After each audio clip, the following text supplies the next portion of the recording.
Okay, are we ready to get started? Okay. All right. It is 6 p.m., so I'm going to call to order the December 4th school board meeting. Would you please all join me and stand for the Pledge of Allegiance? I pledge allegiance to the flag of the United States of America and to the republic for which it stands, one nation, under God, indivisible, with liberty and justice for all. All right, it's nice to see so many people here live and in person. That's exciting. We are going to start our meeting, as always, with public participation. If you would like to have public comment, please come to the microphone in the center of the room. Give your name and address for the record. And if you are a student, you do not need to give your address, just your name.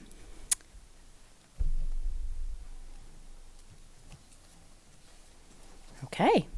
Seeing none, we are going to dive right in. The agenda tonight is purely focused on two parts of the budget. It's the first of several budget meetings where we go over various aspects of the 25-26 budget. And tonight we are going to start with food service. So Dave Dzicki, if you could please come to the microphone, and we are glad to have you here. How do we want to do this? Do we want to ask our questions, or do we want to just have Dave answer them? I think see what he does, and then if we have questions after. Perfect. Love that. Okay. Sounds good, thank you. Most of us have been here for a very long time. Okay, so there was a few questions on the food service budget for 25-26. And thank you for sending those to me. I had time to look over a few of them and try to come up with some good answers for you guys. Do you mind if I do a brief intro before Dave just kind of dives into answering the questions?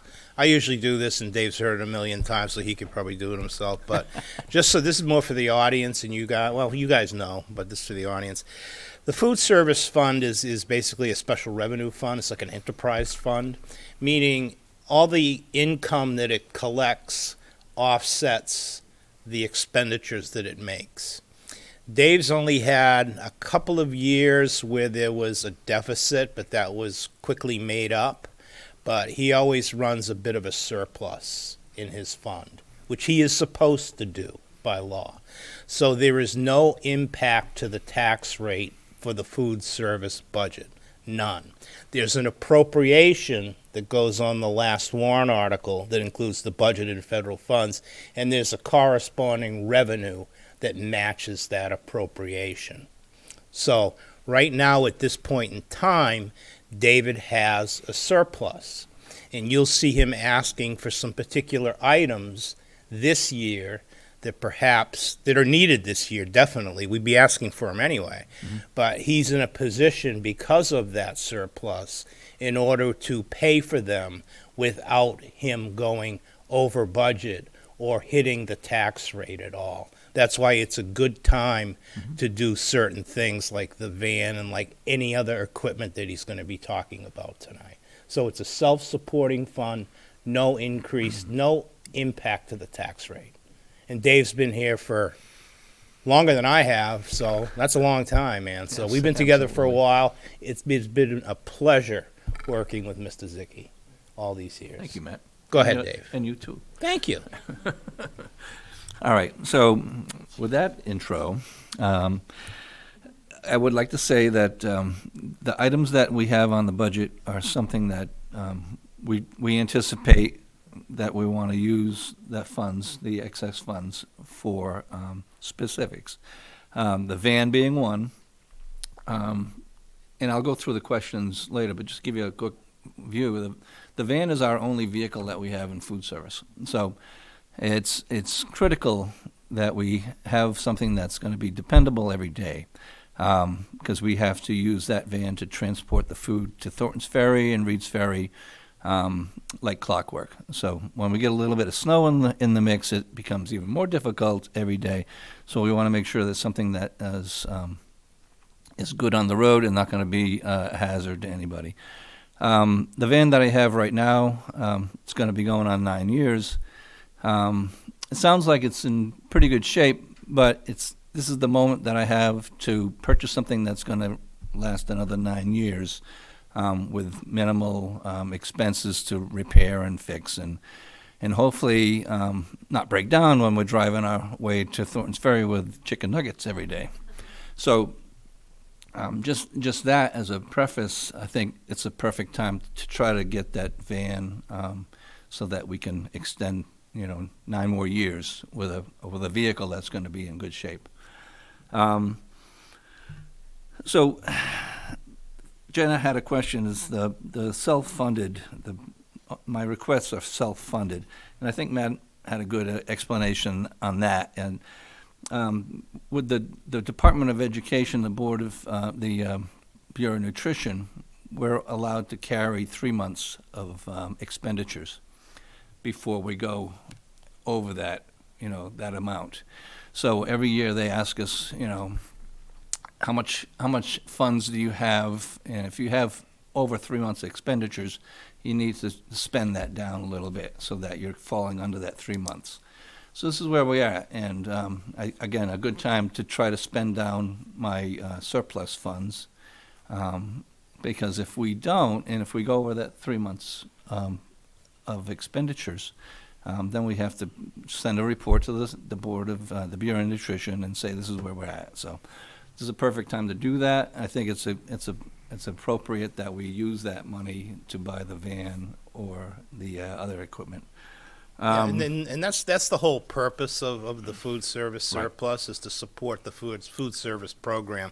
It's not to take the money and to offset general fund expenditures. You can't do that. And Ken had another similar question on the vehicle repair. That line item for vehicle repair, and it was asked a couple times. It's there for specifics to repair either vehicle, the old one, or if I purchase a new one. So when I put my budget line for vehicle repair this time, I dropped it down because if we do purchase a new vehicle, there'll be less expense. It would be for oil changes and inspections and stuff like that for a new vehicle. For an old vehicle, there was a year I think I paid out like $5,000 on certain expenses for the brakes, when the brakes froze up on me, and that wasn't any pleasure because they were smoking. Luckily, I was in good standings with my repair people, and they were able to take me in real quickly and get that thing, up and running when short notice. But this is the kind of stuff that I kind of want to avoid. And just let me interject a little bit, because we don't have a kitchen at Thornton's Ferry. We don't have a kitchen. Master Cola, the food just goes right down the hallway from J. Muse. Yep. But Reed's and Thornton's, they're satellite schools. So the high school's the production kitchen for Thornton's Ferry. And J. Muse is the the middle school is the production kitchen for Reed's Ferry. So hence, the van has to run every single day, or else I'm putting it in my car. you're putting it in your car, right? No, that's why we need a dependable van. And of course, the second question was vehicle. Is it necessary to purchase a new vehicle? Lori Peters had a question on how many miles are on the van, and currently there's like 65,300 miles on it, and asked if there was anything that had to be done recently. And again, the brakes and general tires replaced. They had tires replaced. All these things are on a normal basis that we try to keep up on the oil and oil changes and stuff like that. So nothing extraordinary, but I would say the time when we had to pay $5,000 for the total redo of the brakes, and then at that time they had put tires on it. So yeah, there's expenses that we've Dave, may I make we've a put comment in. also? 65,000 miles doesn't necessarily sound like a lot of miles, but Right. when you're talking about short Short in-town trips, runs, yeah. there's a lot of wear and tear. And we put a lot of weight all on the parts. van because there's a lot of stuff that we deliver, which puts strain on the brakes, puts strain on the shocks, and you know, it wear and tear. And then during the summertime, it sits for a bit, so that's when I had the problem with my brakes, because they locked up on me, so. And when we tried to get stuff ready for September, I drove the van to the middle school, and everything was smoking. I'm like, uh-oh. So we try to keep it, in tip-top shape, and that's where we're at with that. Food service supplies. Naomi had a question on food service supplies, and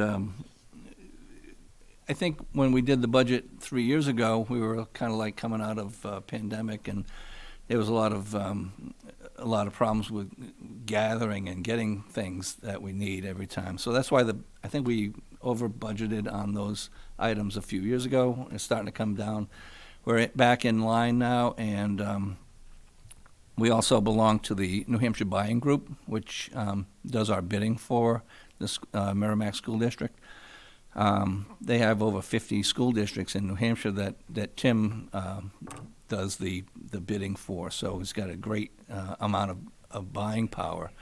So we're able to keep those things in line for the whole year, so that makes a big difference as far as the expenses go for paper products and things like that, and food as well.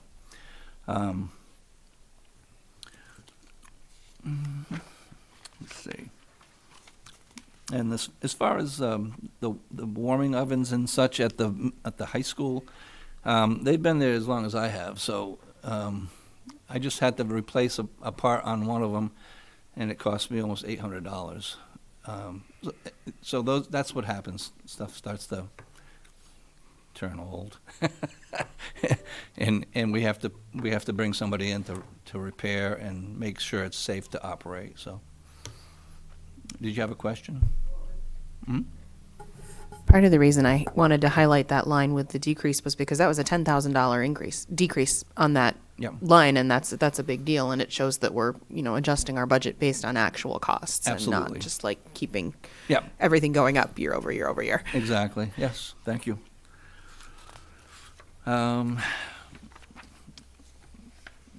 I think that's it. We had a request to give an idea of where we're at with food services, and we serve about between 1,400 and 2,000 meals a day throughout the district.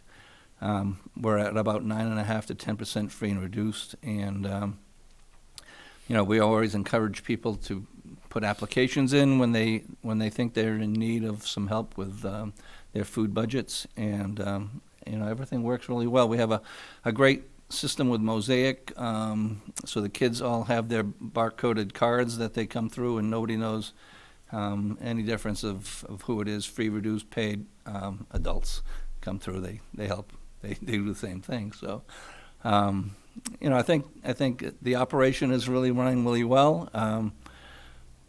We were able to get a few new hires this year, which was great. We have had a lot of times where we weren't able to even get people in to interview. And then the other the line item for contractual services is we would put that in this year because we also have need for extra help that we can't get people to fill these jobs.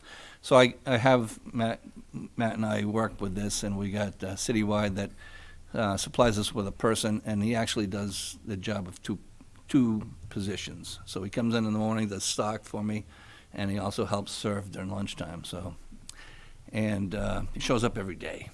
So I love that. Absolutely. Yeah, we've had really good luck with this vendor. Yeah. We have gone out to bid, and they've come in at low price. But the thing is, they're dependable, they're reliable, and they've done a really good job. Yeah. In light of us not being able to hire a lot of people as far as the custodians go, you'll see that with Tom, and then with Dave, he was having the same issue. So, we went with them, and they took care of us. And like Dave said, they show up every single day, and they come to work. So, Yeah. it's been very helpful for us. Absolutely. And I have a question for you. So a few years ago, on the Planning and Building Committee, you had someone come in and do a huge study of every school district building, all equipment, and I think I ask this question every year, is it possible to put money in the capital improvement plan for like food services, so money can go in for needed equipment? Is that possible? Well, we've been using the surplus, but it is anything, you can create a capital reserve account for anything. You can create a capital reserve account for anticipated health insurance increases and keep it in there. So as long as you word it correctly, yeah, you can do that. Okay. But 'Cause- what's 'cause I going to think it would happen be is, but what's going a to great happen thing is, for us to do. if you're not using his surplus to do it, you're going to be raising taxes to do it. That's the only reason, but it is doable, yes. Can I ask a question? Dave, would you happen to have the average daily participation rate in the lunch program? Probably around 50% right now. Okay. What is the state average for free and reduced lunch? Is it 10%? We're on the low side, yeah. Yeah, I thought it was 10%, Yeah, I couldn't tell you what the state average is, but I know, but you have Manchester and Ashwood. Yeah, okay. and, you know, different towns have higher. Oh. Laconia, obviously. Oh, I think you need to turn your microphone on. Thank you. Yeah. I turned it off when Matt was talking, so I didn't interrupt. Yeah, we're on the low side. I'm not sure what the state average is. I can find out for you, but yeah, absolutely. Does anyone else have questions? Okay. Thank you so much for being here, and thank you for your thorough All answers. right, I appreciate it. We Thank you. appreciate you. Thank you. You know, most of us bemoan the fact of getting up at 4 o'clock in the morning to make decisions on snow days. David's up and at work at just about 4 o'clock every morning. And Dave, we hope to see you back next year. All right. At this time, we are going to have our K to 6 elementary school principals and vice principals present. I'm assuming, yeah, you guys have worked out how you're going to do this.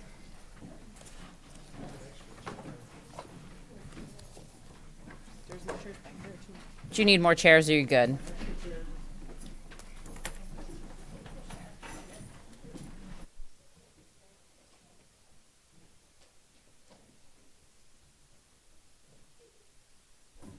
There we go.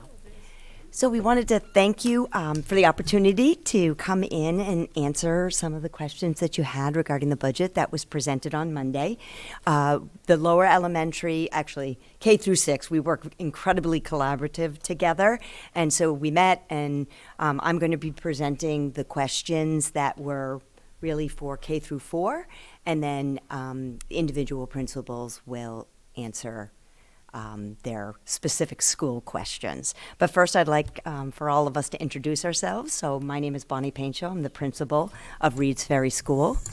I'm Amy Gentile. I'm the assistant principal at Reeds. I'm Brooke Ross. I'm the assistant principal at Thorntons Ferry. Julie DeLuca, principal at Thorntons Ferry. Meg Fowler, assistant principal at JMU's. Kathleen Ortega, assistant principal at Mastrocola. Michelle Romaine, principal at Mastrocola. Nikki Rowe, principal at JMU's. Thank you, team. So we had gotten a whole bunch of the questions, so we just clustered them together under each board member. And some of them are a little bit repetitive, but if we don't get to the heart of your question, please let us know, and we'll be happy to dig deeper for you. First question was by Chairperson Peters, and it was, what was the percentage of the EL curriculum expenses that are for recurring consumables? And it's approximately 40% of our supply and text expenses are for consumables. Those are for student workbooks, student journals, things like that. The next one was about co-curricular activities and some of the changes with our co-curricular line. And in addition, she asked, have you considered creating school community initiatives seeking qualified volunteers for co-curriculars instead of paying stipends and only having faculty and staff run them. And one of the things that we discussed, there are multiple opportunities for volunteers at each of our schools, but we're always open to feedback, and we did appreciate that idea and that suggestion, because we're always looking for ways to incorporate families and volunteers into all of our school communities. However, at this time, we've been using staff members, so it is something that we will go back and think about. She also asked about the co-curriculars that were currently in place.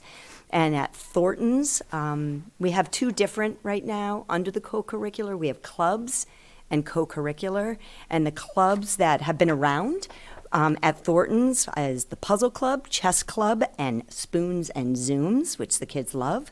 At MES, there's Stickers by Number, Action Games, and Dance Club. And at Reed's Ferry, we have Winter Book Club, Chess, and Diamond Club. Some of the newer clubs at Thornton's are Wood Building, Knitting Club, and Mindful Coloring.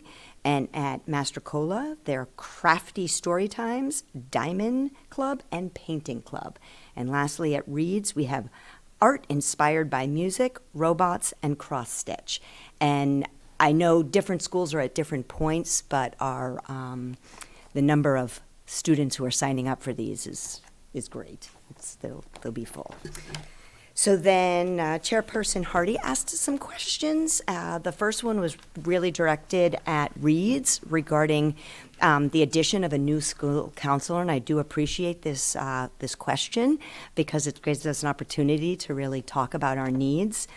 As of this school year, 24-25, we have surpassed 500 students, with enrollment projected to be 525 or over for the 25-26 school year. The American School Counselor Association recommends a counselor to student ratio of one counselor to every 250 students. This recommendation is essential for maintaining an environment where students' academic, social, and emotional needs are met effectively and proactively. This year, because we did exceed that 500 number, one thing is we're also comparable schools to JMU's and Thornton's, and actually I found out today, the middle school who have over 500 students, we're comparable to those schools, and they all have two counselors presently. This year, because our numbers got high, we did have the opportunity to have someone work 3 days a week at Reed's in addition to our school counselor, and this has helped tremendously. We, at our Tier 1 level for our MTSB, we have consistent implementation of push-in classroom lessons, which focus on topics like bullying prevention, peer conflict resolution, and self-regulation. These lessons benefit all students at all grade levels at Reed's Ferry, and it's fostering positive relationship and equipping students with problem-solving strategies. This is also in addition to our school counselor's responsibility of New Hampshire SAS organization and implementation, as well as 504 organization meetings and making sure those are all up to date and met. For Tier 2, supports having this additional school counselor, we are now able to offer consistent, non-interrupted, focused small group and one-on-one interventions, and these sessions are tailored to meet the needs of students at risk and students who are facing challenges. And lastly, we have this support has helped us with additional staff and community engagements. For instance, facilitating professional learning sessions for teachers, building on our reset spots in our classroom for both education for teachers and then push-in lessons for students on how to use those, in addition to organization initiatives like the Caring Cupboard and the Giving Tree. having a robust counseling team strengthens the foundation of our school and helps us nurture a safe, inclusive, and supportive environment where all students can excel. And having an additional school counselor is vital in that. May I just reiterate something you said about your enrollment?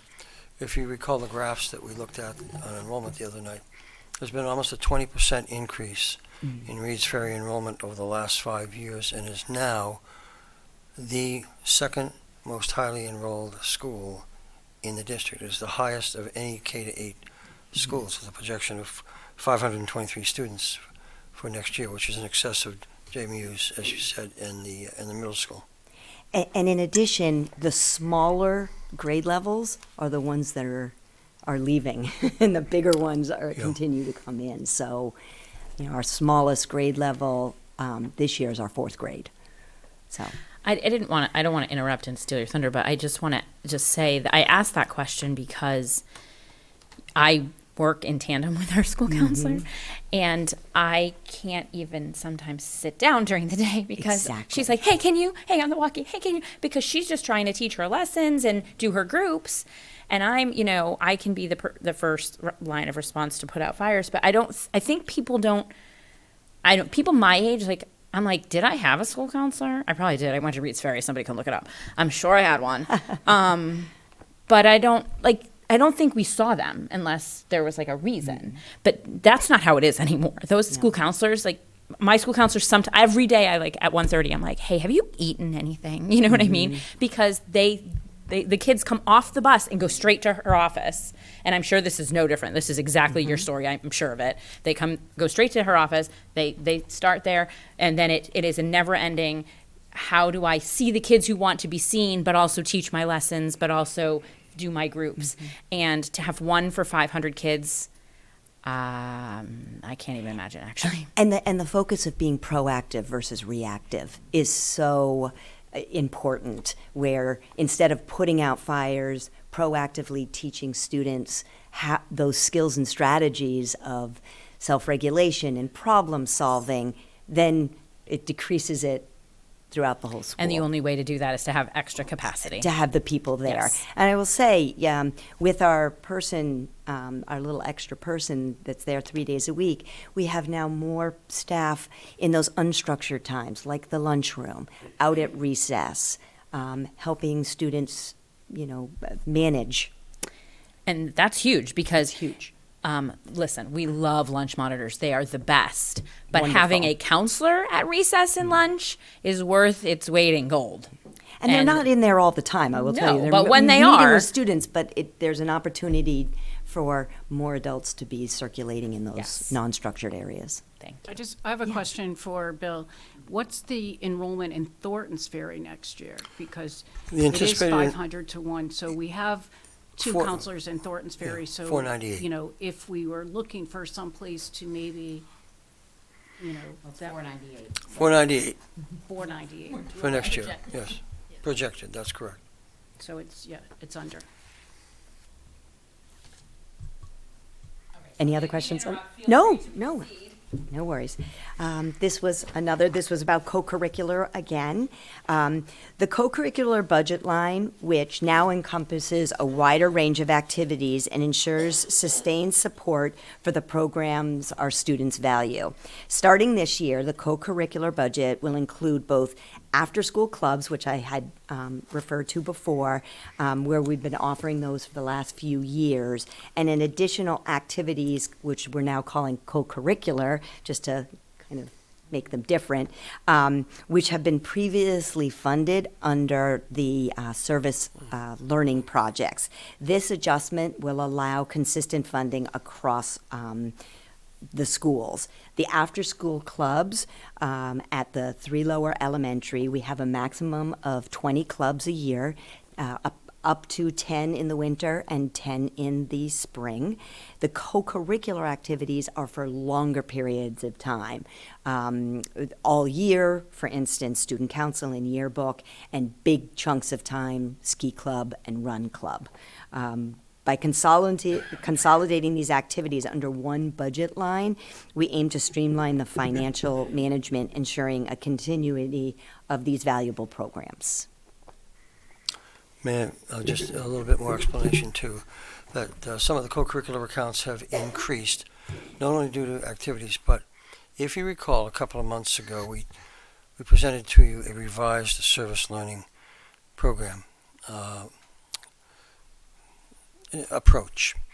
That service learning program has money through the collective bargaining process in the MTA agreement.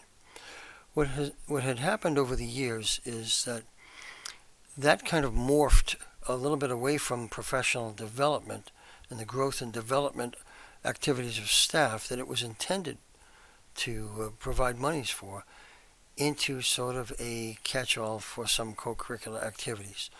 We wanted to make sure that we adhered to the contract language in terms of what the specific purpose of the service learning project monies were for, and separate out co-curricular activities for the clubs and activities after school, which are different, still honorable, working with students, but the SLP is more staff development and professional development oriented. So that's why in some cases some of the co-curricular accounts have increased also.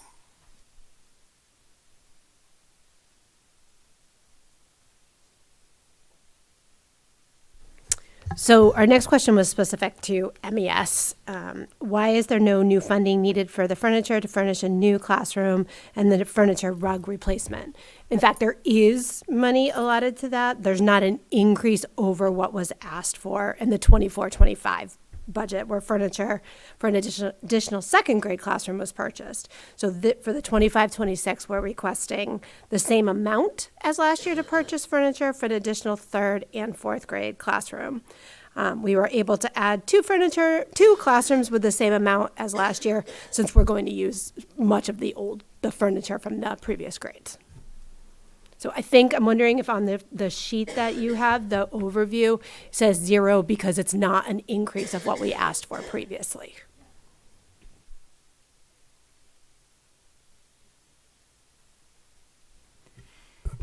The next question's for Thornton's Ferry. While I know the explanation is written in the budget book, can you please explain for the community why there is $1,400 budgeted for 2 police officers for 4 school-wide events? So we traditionally have had 1 police officer at our school-wide events, and that school officer has helped navigate traffic at the junction of Camp Sargent and the entrance into our school property. We this year, after our meet and greet, and we are very thankful at Thornton's Ferry, as all the schools, we have an overwhelming presence of families. And anybody who knows our property knows it wasn't built for the amount of families, but we are so appreciative of our families that come. And so as a result of the increase in the number of families that come to our events, they now need to park at Veterans Park. And so what happens is the other police officer noticed during our initial meet and greet that there were families having to cross Camp Sargent Road into our property, but there wasn't a police officer to help families cross the road. And we agree that is a potential safety issue because families are crossing with their children. Anybody who's on Camp Sargent Road knows, especially at night, it's very hard. There's a little hill. It is very hard to see families. So that is why we have budgeted for 2 police officers to be on our property for anything that is a school-wide event, which we have 4 of them. I just have a question. How much do we pay police officers per hour, and what is the minimum that we pay them? So we have to pay them for a minimum of 4 hours, and it's $375 for 1 officer. So even if the event is an hour, we still have to pay them for 4 hours, which is $375. It's expensive.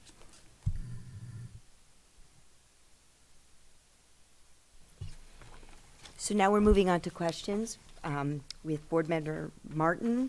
The question was about the library budget and explaining the reason for the shifting library budget over to be part of the individual school budget as opposed to the technology budget.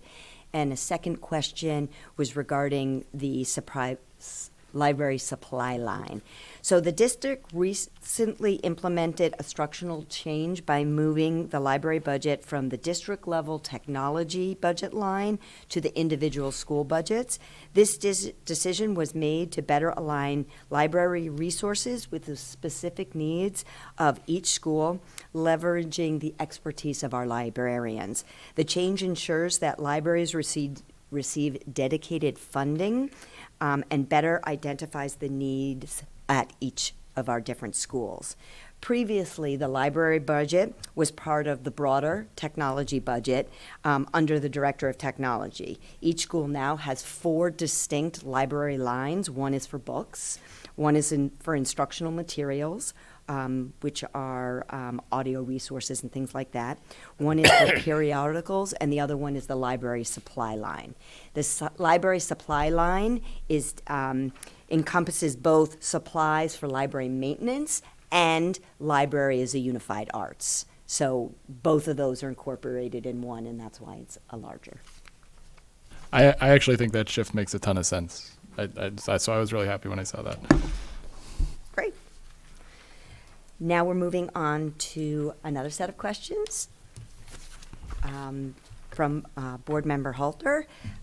And some of these we are going to ask, because some of them were directed towards Matt. So do you have the? That's you. Yeah, I know. I was playing with you guys. Okay. I'm sorry. So I'm just going to pass You it know, over to you. You give me a microphone, I'm a bit of a ham, right? But yeah, the first one is, elementary, district-wide, 10. That's the unit, right? You have your fund, first 3 digits. You've got your function, you've got your program, you've got your object, which is 4 digits, but it really should be 3. That's a long story. It has to do with the VAX and everything like that. You don't need to hear that. And then the last 2 digits is the unit. And so, 11's MES, 12 is RFS, 13 is TFS, 18 is JMUs, 21 is the middle school, and 31 is the high school. We also have general units, 10, 20s, and 30s. The 10s are the elementary district-wides. So those were created a lot of years ago when we had people dedicated to servicing all the elementary schools, and it was really hard to tie them down to 25 minutes at Reed's, 2 hours at Thornton's, whatever, to spread them out that way. So we just created the 10 account. 20, it's the same thing, but we only have 1 middle school.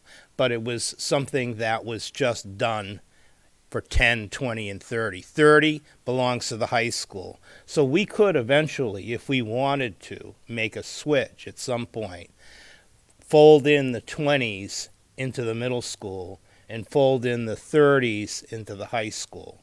Because I don't think at this point in time you're going to build another middle school, nor are you going to build another high school. But the 10s kind of stay as they are. So that's essentially what it is. And when I report on my millions of reports I have to do with the state, ever-increasing amount of information that they require from us, even though they don't give us any more adequacy money, we have to give them more data, So anyway, we have to report elementary, middle, high, and that's how they get the per pupil costs that they publish online for elementary, middle, high. So that's a way to put the 10s with the elementary schools. And now I have to report by school.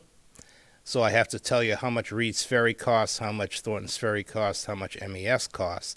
And that's another really good reason to split the libraries up, because now I have actuals.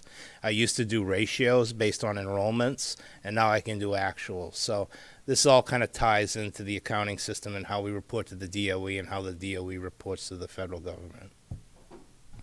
I thank you for answering that. The reason I asked that question was it took me a year or so of looking at the budget to figure it out, because I like to cross-reference the lines, the actual budget by unit with what I was seeing in the summaries from the different schools. And at first glance, it's challenging because you look in and you're like, what is this elementary district wide? And so I wanted you to explain that in case there were folks who were in the same boat as I was a couple years ago. Yeah. Appreciate that.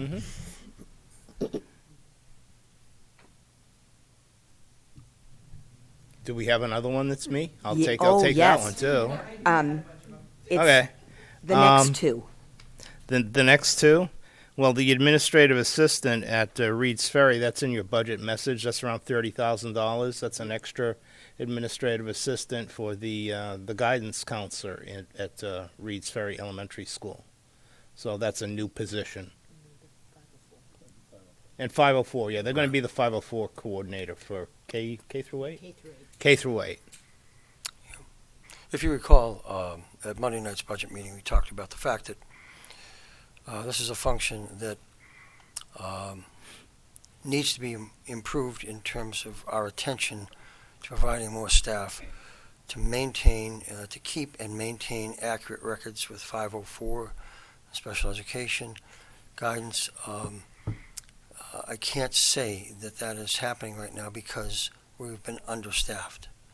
And for short money, from my perspective, the 3 administrative assistants that we are requesting are probably 3 of the most valuable requests in this entire budget because they will pay extraordinary dividends in terms of allowing us to have accurate and sustained accurate reporting to the Department of Education. Okay. Are we all set with that one? I was just going to make a statement. When you look at the number of people that we've hired, but then how the administration has actually leveled off the people, because as we added people, when we didn't need to hire somebody, we didn't hire that position. So I think that's really important for people to know that when it comes down to if we don't need this position and someone retires, we eliminate, last year we eliminated positions. So as we're looking to hire positions, we're also looking at how we can fund that. That was one of my favorite slides in the presentation on Monday night, was the one that showed over the last 3 3-year years trend. how many staff in each position we had, and it was lower this year than any of the other 2 previous Yeah, and it's years. not that we're pink slipping people. It's that, like you said, people are retiring and then we're shifting. So while It sounds like what you're not seeing, like we're more people. Yes, We really, when you look at the whole picture in the last 5 years, 7 years, we've really leveled our playing field with the number of people. We just shifted. We've hired as we needed them and not hired as and last year, we all felt the pressure that we've made major cuts to the budget, responding to the taxpayer of Merrimack, and we can't do that every year. We have an obligation to our students and to our community. Okay. Yeah, the next 3 account numbers, those are ELA salaries.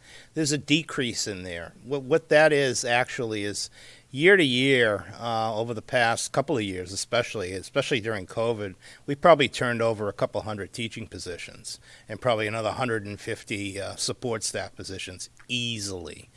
And whoever I have in that line right now, and I can name them off by name, they may not be there next year. So that $80,000 salary that you see in one of those lines could be a $40,000 salary. So things do change.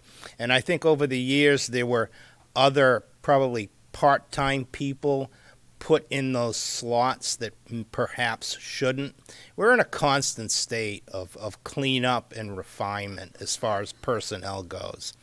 It's our biggest asset that we have. You know, we talk about capital assets, we talk about everything else, but the one big asset we have is people. It's like 75-80% of our operating budget. And we're constantly trying to refine how we report them and which bucket that we put them in. There's probably around 250 different line items for people. And so this was a case where it made sense to keep them in that area. That's where they belong. Those are the people. We have them earmarked by name, and those are the correct numbers. It looks like a decrease, but it's really not a decrease. And part of the reason I asked that question was, again, to highlight that there are lines that are decreasing, and that was a pretty significant decrease. Yep. I don't remember exactly what it was. It was like on the lines of, I think, $50,000. Yes. So at each school. Yep. So we're not just applying a 3% increase every year. We're looking at what our needs are and what our actuals are, and we're reallocating funds as necessary. And I appreciate that. Everything is run off of people who are here right now. That doesn't mean we're doing this budget a year and a half in advance of actually operationalizing it and finishing it. So at the end of 25, 26, the results from what we're doing now may look totally different. And so that's something that if everybody just stayed put, everybody out there who's a teacher, who's a para, stay put for a couple of years so I can show how good we all are here, right? You know, then things would come out perfect, but things will never going to come out perfect. And it affects New Hampshire retirement. It affects health insurance. It affects dental insurance. You know, everybody who's on a family plan, stay on a family plan because I got you counted. But it's not the way. Everything's changes. And that's why it's a budget. It's not an exact prognostication of what we are going to expend, because that's absolutely impossible. We try our best. So my question, Matt, is if we take all the contractual obligations that we're going to bring to the Merrimack voters, can you give me, and you might need time to do this, what would be the increase to the taxpayer? Well, the contractual obligations that we do have, it's really, when you kind of look at it, is contained in the default budget. There's all our contracted salary increases. There's our increases in special ed. There's our increases in health insurance, utilities. It doesn't include the increase in the Reed's Ferry guidance position, but that is a requirement that if you're over 500, you need 2, not 1. So that's not in there. So the tax impact of $1 million is probably a little bit less than 10 cents per 1,000. So it's not exceedingly significant when you're talking about a budget that's around $93 million. You're talking about, 0.1% of that. You're talking about $1 million. Can I ask a question? Because you just said something that I was like, oh. So when you said we are asking for a new an extra counselor at Thornton's Ferry, you just said that Reed's. it's Sorry. right, that Reed's Ferry, that it's required. It's not like this is a recommendation and it'd be best if you follow it, but you can ignore it if you want. Because we're going over 500, we have to. So if for example, what happened last year, God forbid happens again, we're not cutting that because that's a have to? Yeah. Yeah. Well, No. it's an unfunded mandate. It's So- in So the the Ed state gives us a 300 mandate, but it's rules. unfunded, so. Okay. They So can't yes, come we have to down do and it, do but- anything to us because they don't fund it. It's like, it's an unfunded mandate. In Okay. fact, the first thing Just to clarify, I'm not against it whatsoever, but I was like, oh. So I just wanted the public to hear that really has to happen. So if we cut it, then something else is going. It's not going to be that. Yeah, I also just Probably. wanted to circle back when you talked about TFS, and I don't want to put Julie and Brooke on the spot, but one of the reasons that we added that second counselor there is the IEP required school counseling goals. When you saw that happen, so even though they're at 498 next year, and I know you were thinking, okay, they're under 500, and you might be thinking, could we move that person to Reed's? That their building has a lot of IEP required school counseling that the school counselor provides. So there's some nuances. Yes, the RSA, I don't think the state is going to come and say, where's your second counselor at Reed's? But with your 500 radio calls, the crisis intervention, the required IEP service, I think that there's, it's the right thing to do. is anybody going to come from 100%. the state and ask Bonnie, let's find your second count? That's not going to happen. Okay, yeah. But- But the state but- is saying that's what we should do. That is part of the Even if they're not gonna give us RSA, the money. and if we're following best practice, that's what the Yeah, national. But it does, for school it does counselors get to the requires. point where it gives me pause to think. You know, we have a default budget that's $95,808,000. Now, as we talk about this, and as, you know, this came forward, I'm thinking, because the default budget, I haven't done the form yet, because there's a form that you fill out, default budget, board signs it, board is in charge of it, budget committee can't touch it, it is what it is.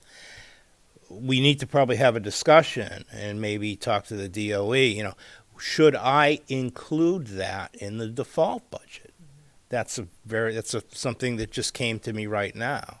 If it's in Ed 300 and it's a requirement for public school approval, then I kind of think it needs to be in there. So there may be a change in that default number. Yeah, interesting. No. And it just the amount of proactive work and less learning lost because kids are back on track quicker is so important. So the next question, I think it was really more about the new form that was used.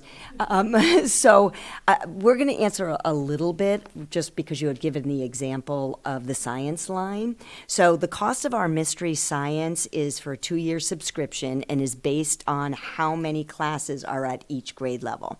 There are 2 accounts that are associated with science. One is the science text account, and this account is to purchase the mystery science subscriptions for each teacher. There's also a supply account, and this account is to purchase the kits through mystery science that include materials for the program.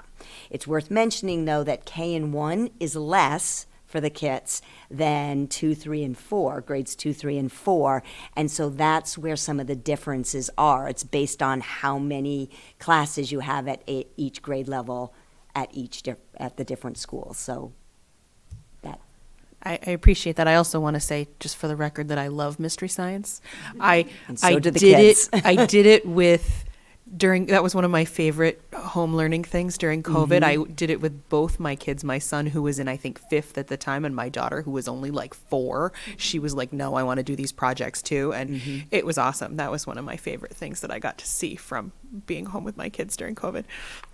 And having the kits and the materials, it's a real benefit. So the next one is for Matt, passing it to Matt. Well, actually, the reason that example was on there, it was a little bit for sort of Bill about the forms, because the reason Yes. it came up was because I noticed that on the overview form for each school that the number for renewing mystery science was different and like didn't immediately make sense to me, and then I was reading it more and I realized, oh, the numbers in these forms aren't the numbers that are in the actual line items, it's the increase over last That's exactly year. correct. And I wanted just to illustrate that for anybody who might be watching at home. And thank you for bringing that out, because that could be a source of confusion to the public. And for example, if we're talking about, let's say roughly, that a school is going to purchase $50,000 of Wit and Wisdom consumable supplies. In this year's budget, they might have $40,000. So the new request would be for an additional 10. And to clarify, that 10 is not the total expenditure level. It's 10 added to the current appropriation of $40,000 to bring us to a $50,000 expenditure.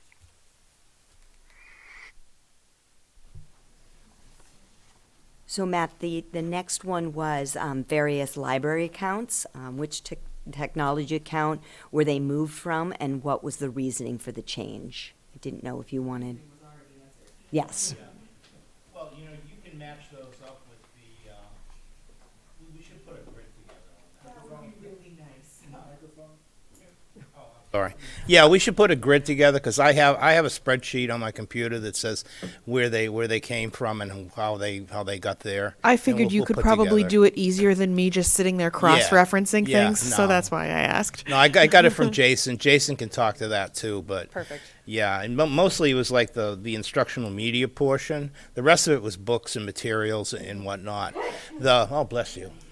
The majority, like, all of the tech is still in the technology budget, even though some of the tech is going to serve the library program. So we're keeping that purchase all centralized under Jason, because he knows what we need. He knows our network. He's rebuilt our network. So, that's still there. But there's a minute amount that is in the media division, basically. But we can put together a little chart for you. For us, yes. So the next question, I'm wondering if you felt that Bill had answered it Yeah, in the that was beginning. answered by the other, it was covered by somebody else. Perfect, thank you. So the next question is, what's the difference between English language arts and reading, and what items are covered by each account?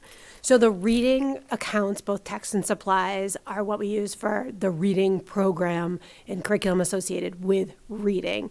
And now with Wit and Wisdom, some of that is writing, since reading and writing are both addressed in the in the Wit and Wisdom program.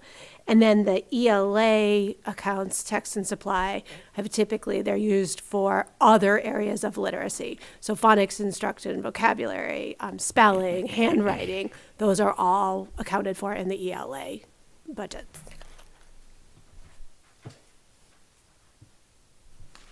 The next question was, why has the reading/text/new account gone to zero? And yes, you're correct. It has gone to zero. This is due to the initial purchase of all of the new programs, including Foundations and Wit and Wisdom, which have been purchased, like the teacher manuals. We have big buckets of all of the student books. Those have been purchased already. They do not need to be repurchased. And if we have a new teacher or a new grade level, those will all come out of the reading text account, because it's not a new text, it's just an additional for that one teacher. And again, I knew the answer to that, but I just want to illustrate again that the budget is it's a living document, and it's adjusted to meet the needs of this year, not just like automatically carried forth from last year. So thank you. Exactly. So I think this question was also asked just to maybe highlight some reductions again on the budget that the three lower elementary have done, and it's regarding furniture addition at each grade level, at each school, sorry. So the question was asked, what our funds at MES were used for from this line for the 24-25 budget. So the furniture purchased for this current school year was used. We added a second grade classroom. So that was used for, that line was used for that, as well as we also added tables that the kids can, whiteboard tables in some of our intervention rooms as well. So at Reed's for the 24-25, we added 2 new classrooms that needed a lot of new furniture, including tables, the change from, especially at the primary ages, from desks to tables, more of a collaborative feel, especially with all of the things that we're doing regarding collaboration and deeper thinking. It's great to have a group of students at one table. In addition to having 2 new PE teachers, we purchased partitions to separate the gym in 2. We did it in a way so that if anything changes, we didn't buy a 24-foot partition. We bought 2 13, just so that we could use it in different areas if we ever needed to in the future. Right now, we have 2 gym teachers, so PE teachers, so it's really beneficial to have it divided in 2. For this coming year, we're going to continue to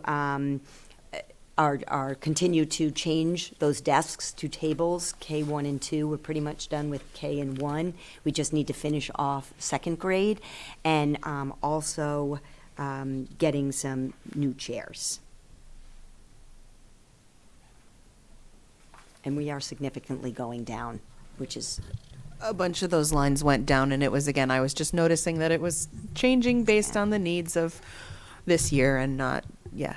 And at Reed's, although we are changing, we're going from like 5 second grade to 6, but we're going from 7 to 6 in another grade level. So we're just using that furniture smartly, and so that we can maximize what we have. The other thing I was going to say is a lot of these were explained in the requests for new funds at the beginning of each section, and I just felt that that was really valuable and wanted it shared in the meeting, which is why I asked the question. Thornton's Ferry, did you want me to go into more detail about Thornton's? But it's very similar patterns than the other schools. We are actually $12,000 less. And again, as you purchase furniture, you start to reach a capacity point in your building. And so when we're looking at additional furniture, last year we had to add a sixth teacher to second grade. And it wasn't an additional teacher, but we still didn't have the classroom furniture and the chairs that fit for additional furniture. We also are adding tables as well. And then this year, we don't anticipate to have as much of a need in furniture. We're just doing some realignment of teachers. And so some of those classrooms already have some new chairs. Some of the classrooms already have bookcases. So we're just looking at maybe some tables and stuff like that. But our needs are getting smaller and smaller, which is exactly what we want as we build out our furniture. So the next question was regarding replacement furniture items, and so each school has a little comment on that. So this year we used our replacement funds. We bought new rugs for some of the classrooms. And we also have continued to replace coat closets. We don't have cubby areas at MES. So we have old metal coat closets. So we are continuing to slowly work through those. And in addition, a large portion of that is allotted to redo storage in the art room so that we can make the materials more accessible for the kids.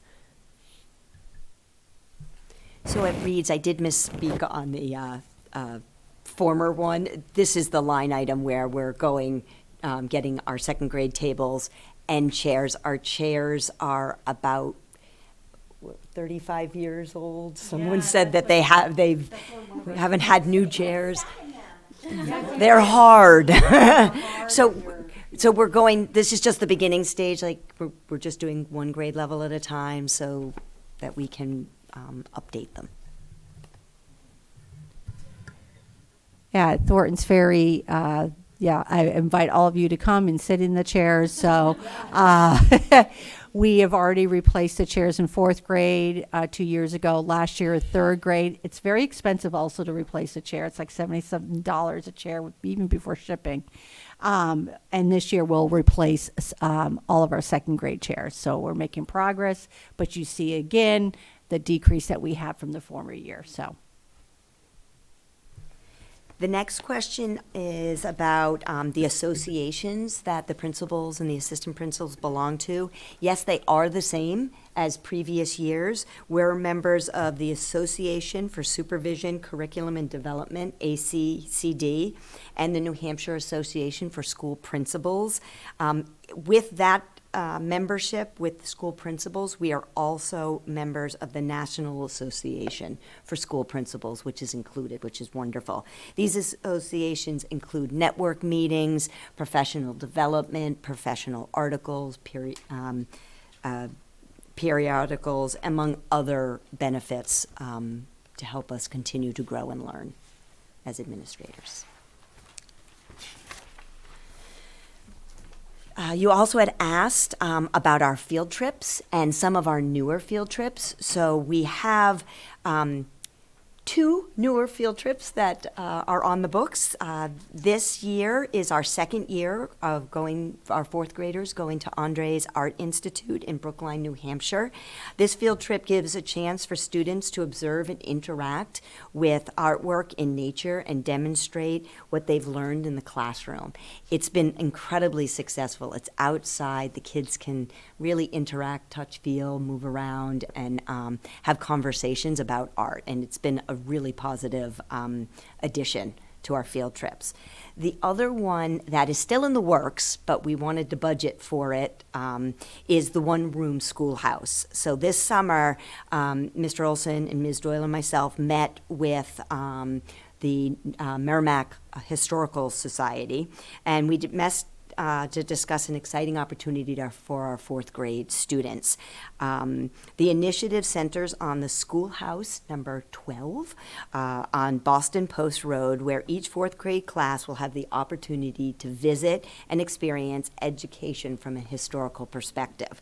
The Merrimack Historical Society has established a committee, and they're working really hard to bring this vision to life, and they're hoping to have it launched for next year. And this would involve, they only can take one class at a time, but because it's local, it's just bus to get there, and it's about a half day, 2.5 hours, 3 hours to go experience and then come back. So we're still in the process, but we wanted, if they are able to put it together and get it launched, that we have that opportunity.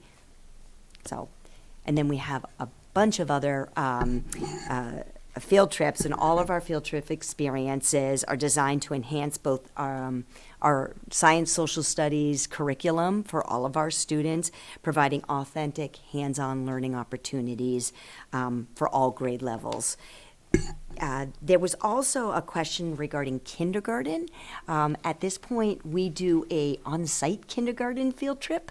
The Caring Shack, a farm experience, comes to each school, and the students just love it. They love interacting with the animals, learning about the animals. It connects with our curriculum, and it's a wonderful experience.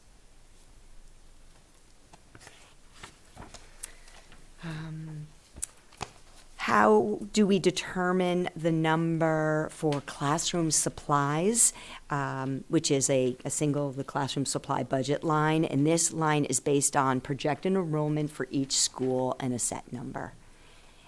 And lastly, it's a question for Thornton. Music. So the question was, why the increase in music? So actually, music supplies went down based on our lower enrollment projections.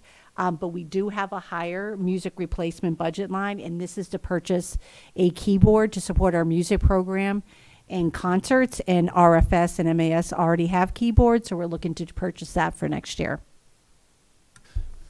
And I can elaborate that on a little bit for folks who are coming home. My understanding is there's an acoustic upright piano there, and the previous music teacher would wheel that sucker down, which immediately puts it out of tune and immediately affects the performance. So I believe the request is for a digital keyboard, so tuning is no longer an issue, which tuning is very expensive, and it's a whole thing. So this actually saves the district money in the long run. But we were in tune at the concert, just so that's just duly noted. Every time. Okay, Every thank time. you. Those were all the answers to the questions that were submitted. Are there any other? So I would just be curious at some point in time on the co-curricular activities to have the data at the end of the year on new programs, the number of students who are engaged in them, and just how it's going, Absolutely. We do keep that data historically as well for the last 2 years, so we could definitely provide that for you. Yeah. Thank you so much. I think now we're going to hear from JMUs. All right. So I'm going to cover probably, oh, yeah, that would be easier. Come on, Meg, let's do it.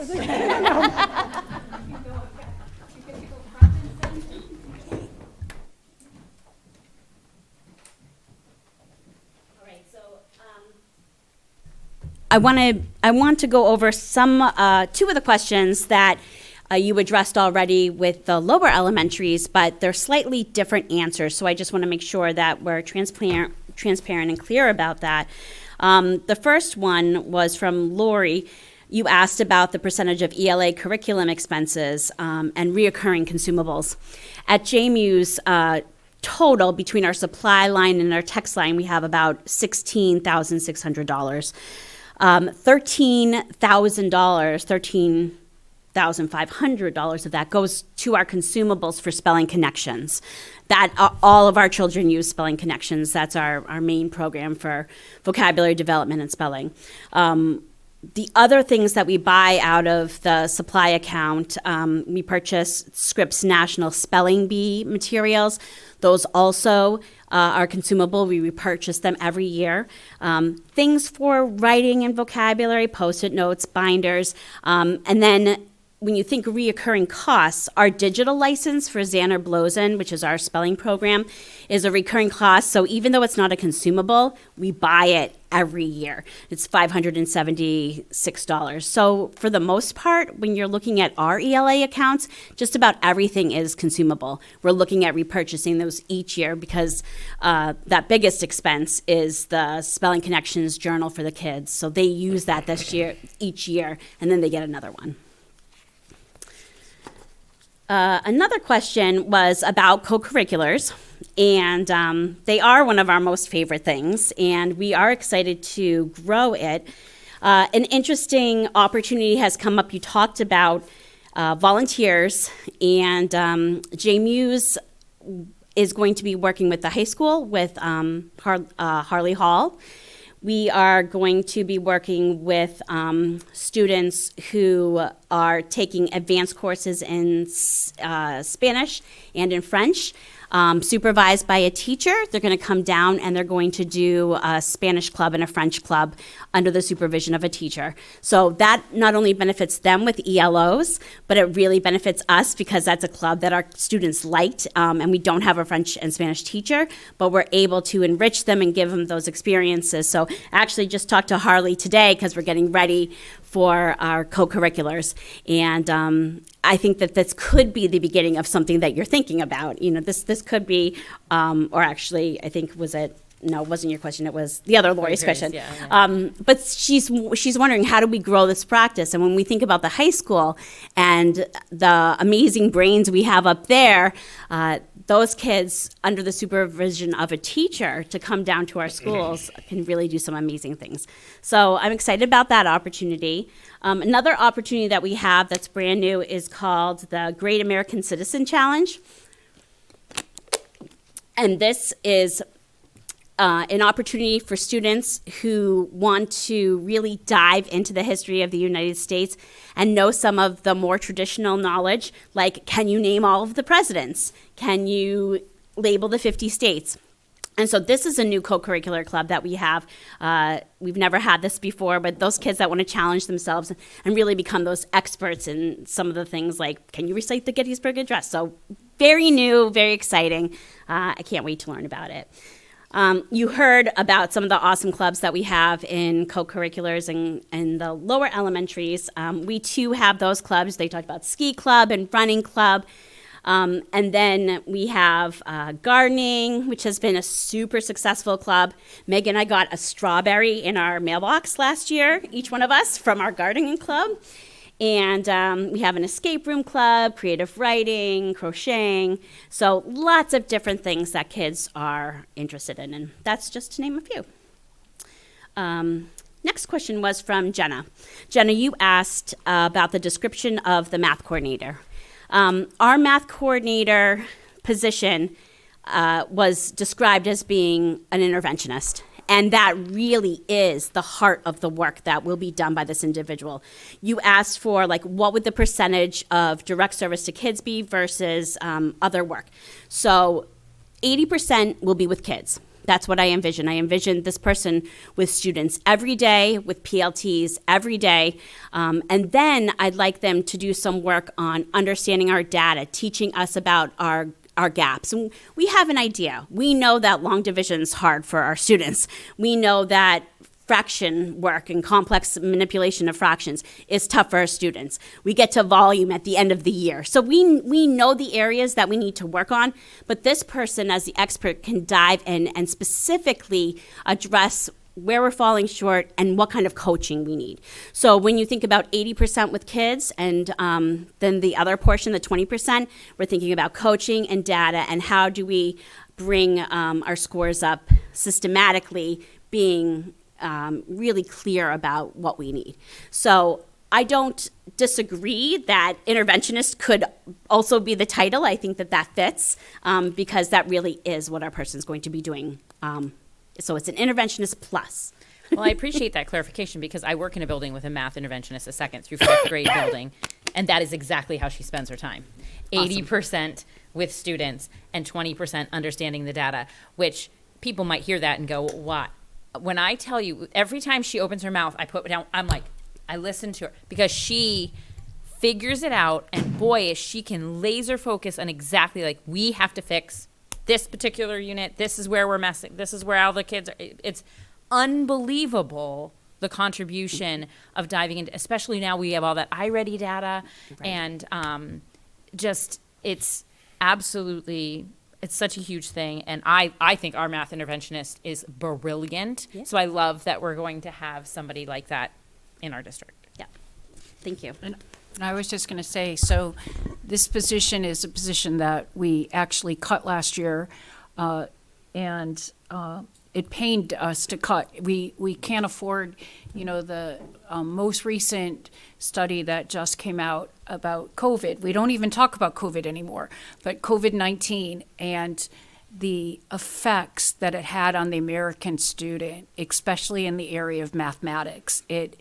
crushed us. And so we can't do enough to catch up at this point in time. So, and again, understanding the data so that we can pinpoint like problem solving, where are kids falling short. They can take that information and then we can go back in and plug it into 7th and 8th grade, sixth grade, wherever it's needed, and start seeing really results. And that's what we did with reading, literacy. We focused on it and then we got the results. So we're ready to focus on it. Like if there's something that has to stay for me, it's this position. Thank you. Appreciate that. And to clarify, we cut it from the proposed budget. It wasn't something that existed we cut. Right. It was in the proposed budget, and when we had to cut something, we cut it. Just for anybody who wasn't sure. Right. We just said, let's wait one more year, and maybe that wasn't. We were just trying to really be very aware of the Merrimack taxpayer, but we. After just reading this most recent study on mathematics in the United States and what COVID-19 did, I was like, okay, we got it. We have to go back to math. Thank you. So moving on, Ken, you had a great question about science field trips. And I just want to start with sharing that we've had an evolutionary journey with science. So it's very interesting. Over the course of last year, Mystery Science is just a winner. I mean, the kids love it, and I wish it went to 6th grade, but it doesn't. So last year, we spent a lot of time looking at all different types of science tools and programs and books, like everything that was out there, and then looking at like what works clearinghouse, seeing what was vetted, seeing what was standards-based and what showed actual results. We found that we had to work very, very closely with the middle school to make a decision, because even though we house 6th grade, most of the time you have like that 3 through 5, that's 6 through 8. And so we really had to look at through the lens of like, what do programs look like 6 through 8? And we chose Open SciEd, very rigorous, interesting, engaging science program. So last year for science field trips, we brought some field trips in. Science field trips that you see typically reflect transportation costs. Last year, because we brought them in, we didn't have any transportation costs, so it was extremely less than what we had thought. This year, when we're looking at going to the Boston Museum of Science and going to the Krista McAuliffe Planetarium, we already know what it's going to cost us, and it's going to cost us more. So I'm excited to be bringing those opportunities to our kids. We know that getting out of school and having real life experiences are awesome, but that's why you see that differentiation in the budget from such a low expenditure to now a higher expenditure. So that's the answer to that. Another question from Naomi, has the Strawberry Bank field trip replaced the Lexington and Concord trip? And if so, what was the reason? Yes, it has. So the Strawberry Bank reflects colonialism in the 1600s. Lexington and Concord is at the beginning of the Revolutionary War in 1775. So our social studies curriculum has also been refined. They're focusing on Revolutionary War at a different time rather than 5th grade. And so Strawberry Bank is more appropriate for our kids because they won't be diving deep into the Revolution. That's where we're stopping. Why did a line our science line decrease by 4,000? This is for supplies. We were very fortunate to have money last year for Open SciEd. The kits come for supplies for 100 children. Each of our science pods has 50 children. So we got all of our kits last year. They will serve us for last year and this year and next year, since they were ordered at the end of the year last year. So we will not need to refund this. We have what we need. When we talk about actual costs and being fiscally responsible and thinking about where we can save money, we don't need to increase this just because things cost more. We don't need the money. We have what we need. So we will have to look at it again next year because we will have to make further replacements. But at this point, that is why it's $4,000 less. Oh, this question is about the round tables. I'm sorry, I had to. It's a great question. So Naomi asked, what is the status of the cafeteria replacement, cafeteria table replacement project? We have had great luck with having 6 lunches. And when we have 6 lunches, we have approximately 90 kids in the lunchroom. We have found that having a shorter lunch and having less children, it makes sense that we would have opportunities to supervise them better and for us to have like a much more seamless transition. And having 90 kids is great because we don't need as many tables. So we have 12 round tables. They seat 8 children each. And we have 4 oval tables, which are like twice the size of the round, but still have that like cylindrical shape. Those have 48 seats total, so 12 seats per table. So we have 156 seats. So we have enough seats now. If we decide to change the way that we do lunch, we might have to look at that again. But right now, we're very confident that as long as we keep our 6 lunches a day, we're going to have enough tables for kids. And I was in there today, and all the kids were sitting at those round tables, and it's awesome. They're great. So that's our story on round tables. We're not asking for any more. We're good. The next question is about the art rack. It's a very expensive ask. So I want to be really transparent on why we're asking for this. The art racks that we have right now are very old. They are long racks to hold student artwork, and they slant down. So when the students try to wiggle their artwork into it, they kind of push it up, and it goes, it kind of like falls down. We also don't have the room for 6 classes. So our teacher is teaching 6 classes a day. We don't have enough drying space. Our art teacher, we were very fortunate to get from another Merrimack school where the art teacher had this rack. And the art teacher is like, this is the best rack. It lasts forever. It's very sturdy. It's straight. And there's room for 6 classes. So the reason why we're asking for this is because, one, what we have isn't working for us. It structurally is failing. And 2, there's not enough space for the 6 classes. So that is why we've asked for the new drawing rack. And I think that's it. Does anyone else have any other questions?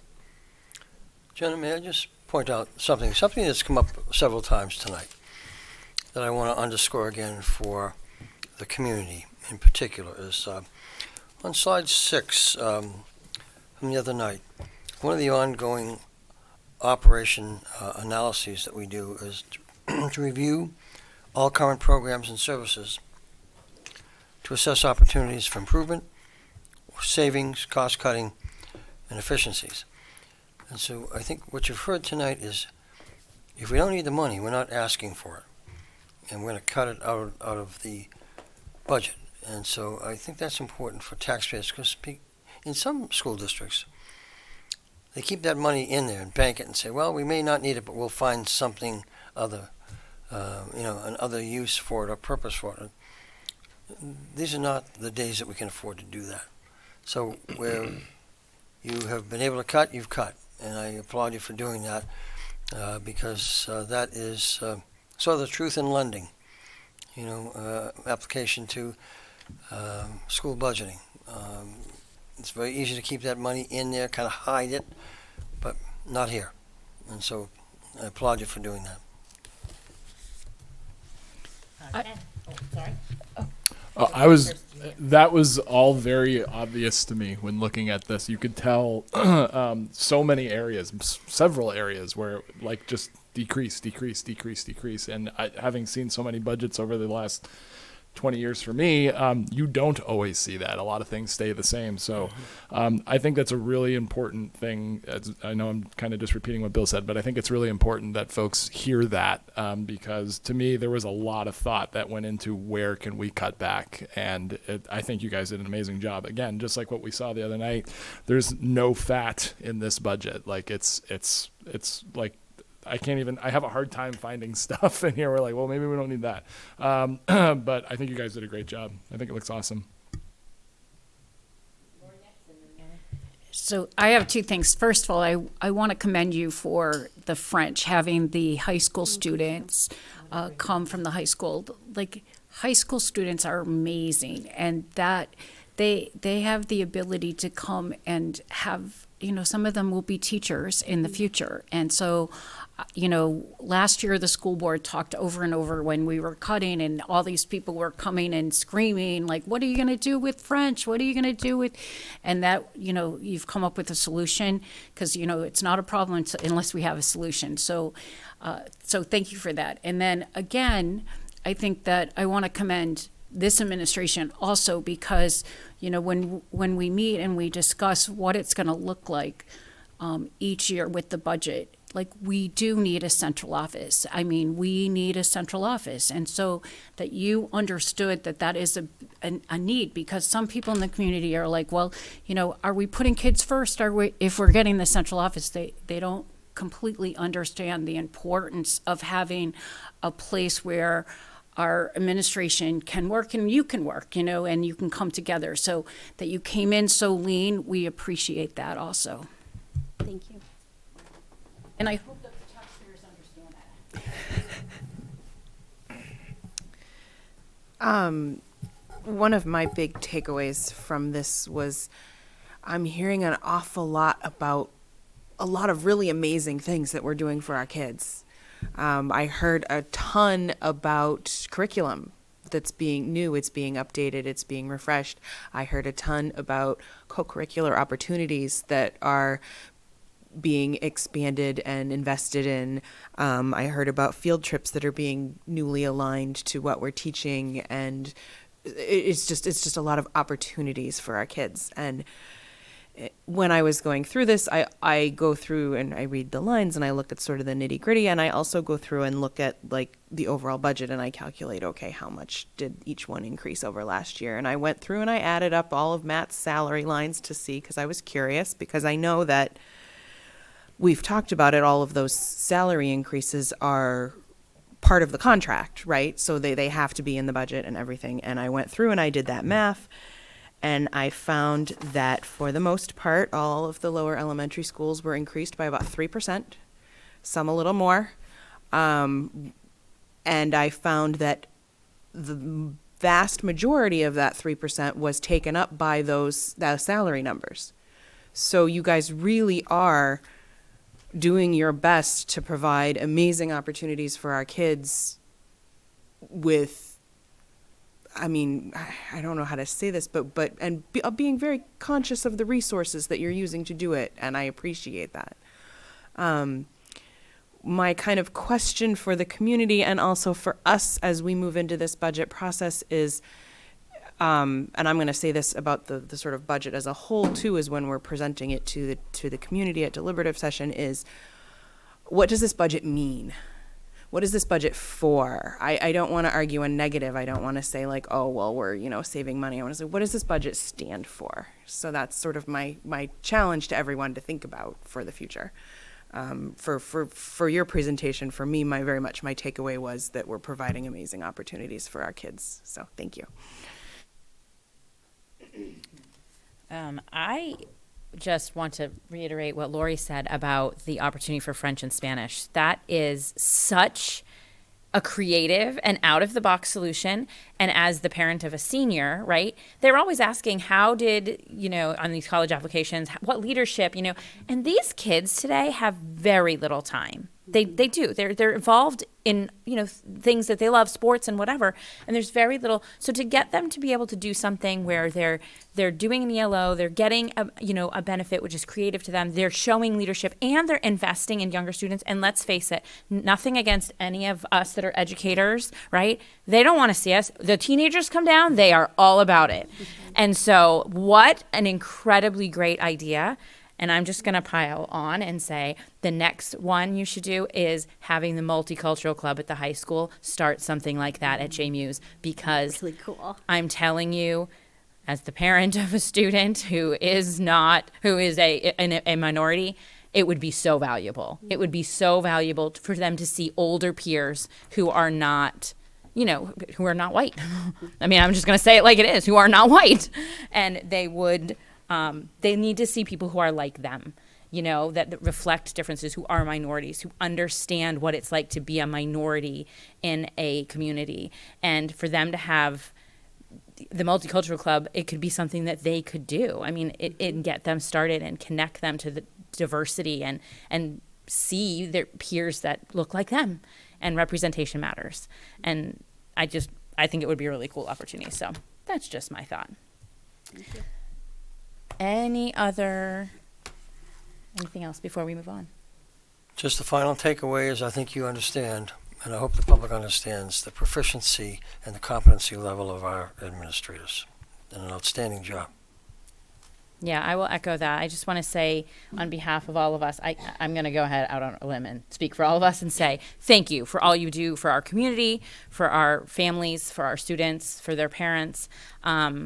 You make a difference every day, and I have had the pleasure of being able to have children in many of your buildings, and I'm personally grateful, but I know so many other people that are grateful as well. And so we know it's long hours, it's stressful work, and we just deeply appreciate everything you do. And we know budgeting at Christmas isn't the most fun thing to do, but so we appreciate that too. Thank you. Okay. We are going to move on to the next item, which is the approval of the November 18th minutes. Would anyone like to make a motion? Can I offer a revision first? Sure can. It's line 75. There is not something called Ainsworth Plus. It's called AimsWeb Plus. So AIMS Oh, Plus. okay. So that's the name of the assessment. And so I offer that revision. Nice catch. Would anyone like to make a motion? I will make a motion to accept the minutes with the revision that was just presented. I second it. Okay, all in favor? All right. Motion passes 4-0-0. Yes. Okay. All right, and that wraps up our business. The last item on our agenda is public comment on, sorry. You need to excuse Lori Peters. Oh, I never did excuse Lori Peters. Yes, thank you. I did want to note that Lori Peters is excused this evening. Sorry about that. Okay, now we come to public comment on agenda items. If you would like to make public comment, come to the microphone as I explained earlier. Please state your name and your address for the record, and unless you are a student, in which case you just state your name. Hi, Joanne Grobecker. I live at 27 Craig Drive. And as I was writing my public comment, I looked back over the last few years, and this is the first year that I am standing here at budget season not asking us to invest in literacy. And it feels amazing to have reached that point in Merrimack where every single child in every school, K through 8, receives a quality high quality education, best in the United States, and we have achieved that. And I want to thank the board and administration for the focus on increasing academic outcomes for students. I want to personally thank Amy Doyle. You have done a tremendous job in a short amount of time. It was a huge undertaking, moving a district, changing philosophies, changing just teaching styles, getting everyone on board in such a short amount of time after a global pandemic, and the behaviors in the buildings and teachers pulled out all the stops. We're a model for the state in literacy, really for the country. I have a third grader at MES, and since she started in kindergarten, the district has done a complete curriculum overhaul. She's receiving a quality public school education at a very extremely low cost, and she's receiving a high quality education. In 3 years since she started, Merrimack started Hegarty. We're teaching phonemic awareness to all students. That's the foundation that reading's built upon. We started Foundations. We're teaching phonics to every single child in the district. We're teaching letter formation. We're teaching handwriting, which is not something that has been taught. We purchased decodable books, so every child is not only taught phonics, but they can practice those phonics patterns after they're taught.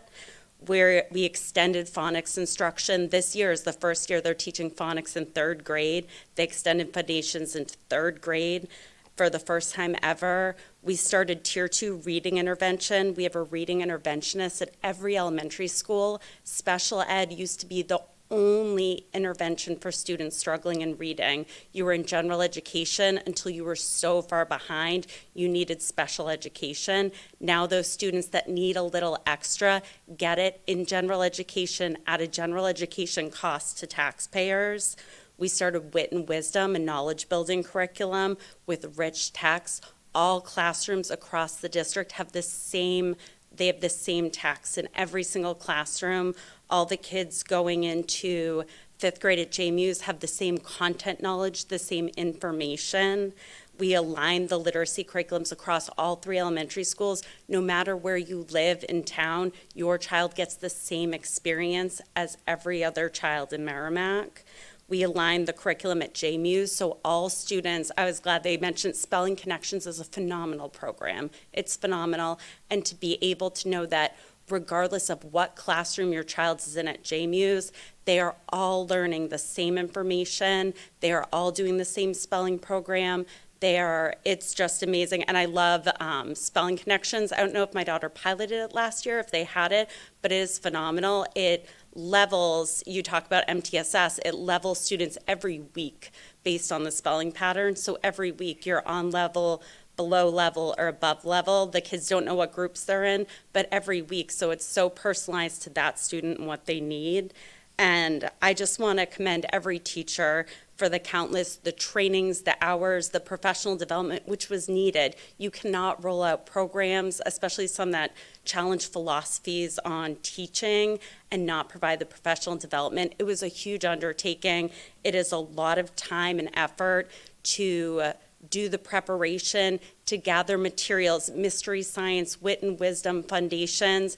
You're talking about a lot of new information for teachers, the professional development, gathering supplies, executing those lessons. The teachers have done a phenomenal job, so our students can have that academic outcomes and we're seeing them. And I'm so glad we're funding the math interventionist. I was so glad you asked if it was an interventionist or someone for grown-ups, and I love that it's providing direct intervention, so those students are getting that targeted intervention. And we know, you don't want to say, well, we'll wait and see what happens, but we know based on what happens with reading is now that students are getting this reading, they're going to be better at math just because they can read them. They can read the math problems, the critical thinking and Wit and Wisdom, the language, the understanding, syntax, morphology, all of that goes into understanding word problems. It's going to make kids better thinkers, better at math, but I'm glad we're doing interventionists because it's not enough to say that this year's kindergarten through third graders will be better in middle school. The kids right now need intervention. I just want to thank everyone. I know it feels really good looking at the budget this year, knowing that the investment's there, the academic outcomes are happening, and we can go back to debating around cafeteria tables. But I want to thank everyone. You've done a tremendous job. Thank you. You know what? And thank you for your tireless advocacy for students in this district in regards to literacy. You have been fierce, and it has been appreciated. And with that, I will entertain a motion to adjourn. Oh, she beat me. I will second. And with that, all in favor? Aye. The motion passes 4-0-0. And with that, we will adjourn. Thank you. And thank you for your thoughtful questions.